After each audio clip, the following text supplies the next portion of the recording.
Halo, perkenalkan, nama saya Ibtu Rahman Saputra. Kali ini saya akan menjelaskan mengenai pengertian, fungsi, dan jenis-jenis oli. Yang pertama yaitu pengertian oli. Oli merupakan salah satu komponen penting dalam kendaraan karena memiliki banyak fungsi yang menunjang fungsi lainnya. Oli bukan hanya sebagai pelumas saja, tetapi sebagai pendingin dan pelindung komponen kendaraan mobil sehingga tidak terjadi overheat. Yang kedua yaitu fungsi oli. Apa sih fungsi oli? Yang pertama sebagai pelumas komponen dan mengurangi gesekan. Yang kedua ada perekat komponen lainnya. Yang ketiga adalah pembersih dari hasil sisa pembakaran mesin. Dan keempat adalah pereda daya kalor.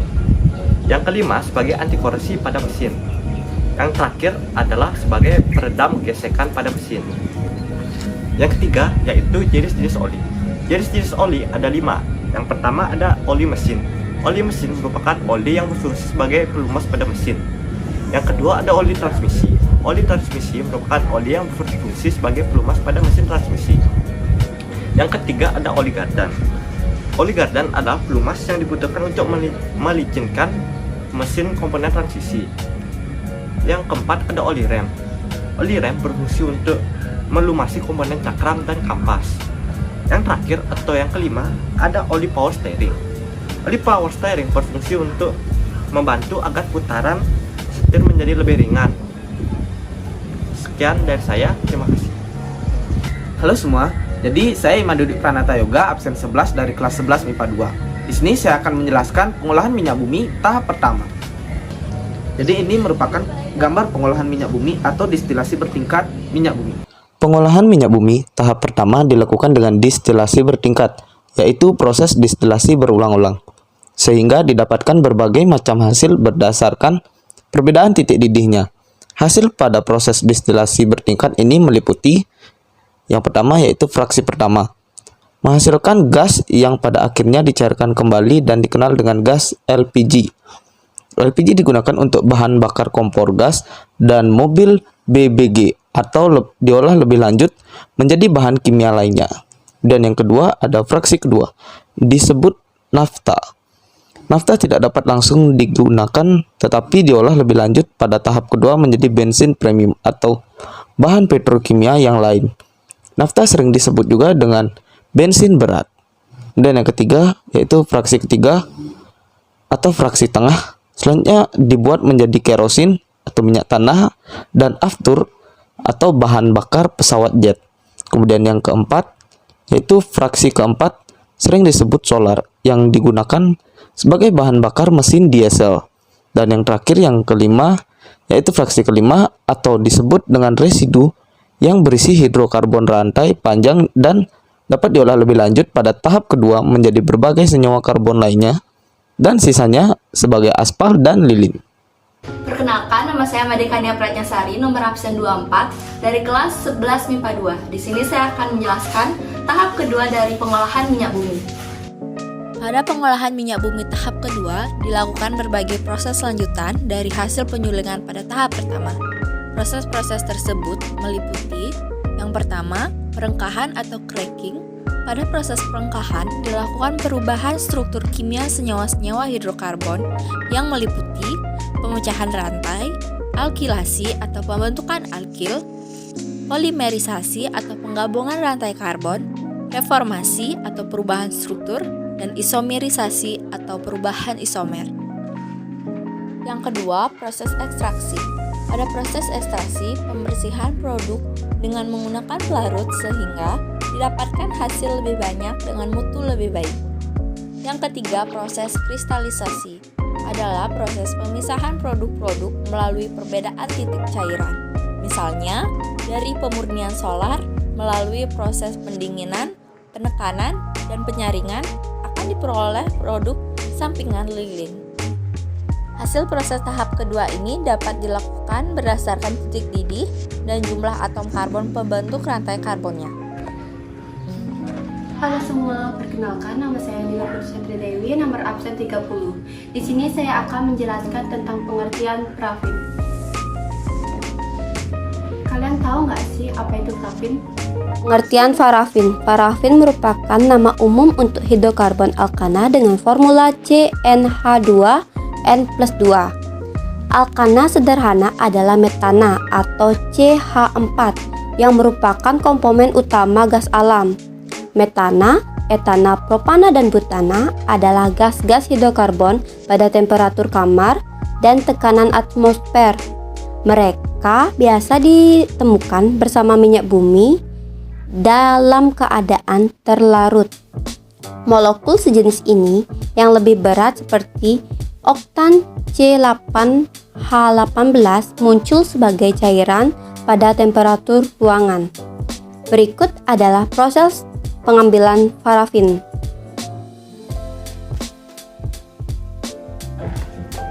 Halo guys, perkenalkan nama saya Nikades Marianingsih, bisa dipanggil Suma, nomor absen 28 dari kelas 11 MIPA 2. Jadi di sini saya akan menjelaskan mengenai sifat-sifat parafin. Kalian tahu gak sih sifat-sifat parafin itu ada apa aja? Jadi, sifat parafin adalah susunan atau komposisi kimia dalam krude memegang peranan untuk merencanakan tipe unit pengolahan yang dipersiapkan serta produk apa saja yang dapat dihasilkan.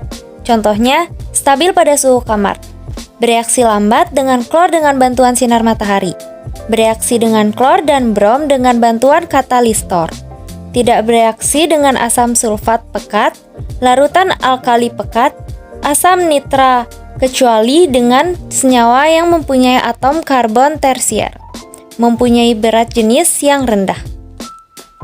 Perkenalkan, nama saya Inyoman Andi Raditya, bisa dipanggil Radit, saya absen 13 kelas 11 MIPA 2. Di sini saya akan menjelaskan mengenai kegunaan parafin. Sebelumnya, apakah kalian sudah mengetahui kegunaan parafin itu? Kegunaan parafin. Dalam kondisi temperatur kamar dan tekanan atmosfer, kondisi fasa dan distribusi parafin dalam produk minyak bumi tergantung atom C-nya. Seperti misalnya, yang pertama, atom C1 sampai dengan C4 berfasa gas dengan produk gas alam, LNG dan LPG. Yang kedua, C5 sampai dengan C15 berfasa cair dengan produk nafta, bensin, kerosin, diesel dan minyak bakar. Dan yang ketiga adalah C15 ke atas, berfasa padat dengan produk wax parafin, sedikit mengandung komponen aspaltik. Parafin wax adalah zat berwarna berbentuk kristal dan tidak berbau. Dapat berbentuk padat atau setengah padat. Parafin tidak mudah bereaksi dengan senyawa kimia lain atau disebut dengan inert. Tetapi pada suhu tinggi, sebagian kecil akan teroksidasi atau pecah, yang disebut dengan cracking. Tidak larut dalam air dan alkohol, tetapi larut dalam fraksi minyak bumi dan benzena. Parafin merupakan senyawa hidrokarbon tinggi yang jenuh. Pada proses penyulingan ikut tersuling setelah gas oil. Wax yang dihasilkan digolongkan dalam beberapa jenis menurut titik cairnya, yaitu 45-52 derajat Celcius, 55-57 derajat Celcius, dan 63-66 derajat Celcius. Selain itu, bentuk padat parafin disebut juga lilin parafin. Berasal dari molekul terberat mulai dari C20H42 hingga C40H82. Lilin parafin pertama ditemukan oleh Carl Reichenbach pada tahun 1830, juga sebagai bahan pelapis tahan air dan bahan isolasi listrik. Sekarang saya akan menjelaskan pengertian dari aspal. Kalian tahu nggak sih apa itu aspal? Pengertian residu atau aspal. Dalam pengertian pengolahan minyak bumi, residu adalah fraksi kelima atau fraksi paling bawah yang berisi hidrokarbon rantai panjang dengan titik didih paling tinggi. Residu minyak bumi adalah produk samping atau produk sisa kilang minyak yang murah dan belum dimanfaatkan secara maksimal. Jenis minyak dan jenis proses pemurnian mempengaruhi komposisi residu. Setiap minyak mentah akan menghasilkan jumlah residu dan sifat residu yang berbeda. Titik didih residu berkisar lebih dari 510 derajat Celcius atau lebih dari 950 derajat Fahrenheit. Residu mengandung komponen nafteknik, aromatik, dan hidrokarbon tak jenuh. Dalam pengolahan Fortellum, residu berbentuk cair pada suhu kamar yakni antara 20-30 derajat Celcius. Umumnya residu itu berbentuk padat. Residu dapat menjadi beberapa jenis bahan baku yang bermanfaat dalam kehidupan manusia. Pada bagian selanjutnya, kami akan mengulas beberapa bentuk hasil pemanfaatan dari residu olahan minyak bumi. Baik, selanjutnya saya akan menjelaskan penggunaan residu minyak bumi. Berikut uraian mengenai aspal agar Anda lebih lanjut mengetahui mengenai residu yang berguna dalam kehidupan manusia ini. Yang pertama itu ada aspal. Salah satu residu minyak bumi yang paling banyak berguna dalam kehidupan sehari-hari adalah aspal. Ketika minyak bumi pertama kali masuk ke dalam menara destilasi dan dipanaskan pada suhu lebih dari 500 derajat Celcius, minyak bumi akan membentuk aspal. Fraksi minyak bumi yang memiliki titik didih di bawah 500 derajat Celcius akan menguap ke atas menara destilasi dan mengalami pemanasan kembali. Sebaliknya, fraksi yang memiliki titik didih di atas 500 derajat Celcius akan berkumpul menjadi residu. Aspal merupakan bitumen setengah padatan berwarna hitam pekat. Bitumen itu terdiri atas partikel kolbim aspalten yang terdispersi dalam resin dan konstituen minyak. Aspalten akan terpisah dari resin dan konstituen minyak melalui cara pelarutan dalam nafta. Apakah kalian sudah pernah mengetahui apa itu aspal alam? Aspal alam. Aspal alam adalah aspal yang berasal langsung dari alam tanpa melewati serangkaian proses pengolahan yang rumit. Aspal alam yang berbentuk batuan dapat diperoleh di Pulau Buton, Sulawesi Tenggara. Aspal alam yang bersifat plastis dapat ditemukan di North Beach, Republik Trinidad.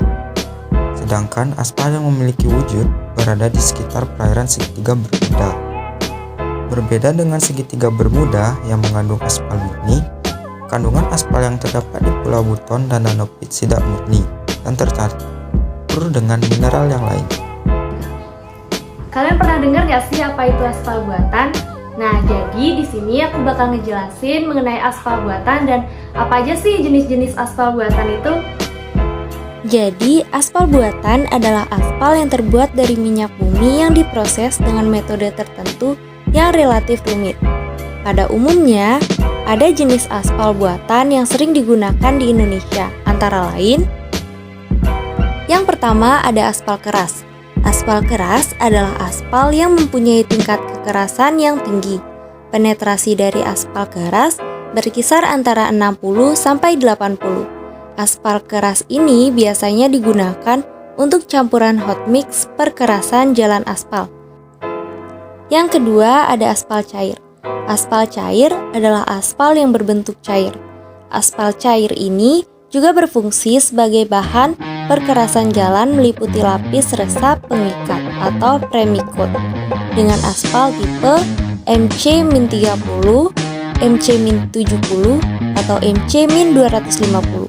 Yang ketiga ada aspal emulsi.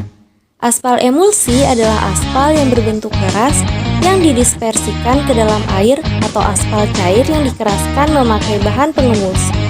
Hasil dari proses tersebut adalah mengandung muatan listrik positif atau kationik, listrik negatif atau anionik, serta tidak bermuatan listrik atau non-ionik.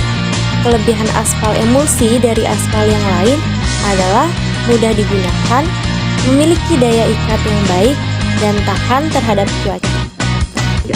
Kalian tahu nggak sih kegunaan aspal itu ada apa aja? Penggunaan aspal yang pertama berguna untuk mengikat batuan agar tidak terlepas dari permukaan jalan. Yang kedua, aspal berguna sebagai bahan pelapis jalan dan bahan pengikat aldegar. Aspal berfungsi. Ketiga, aspal berguna sebagai bahan pengisi ruang kosong yang terdapat di antara susunan aldegar, kasar, halus, dan folder.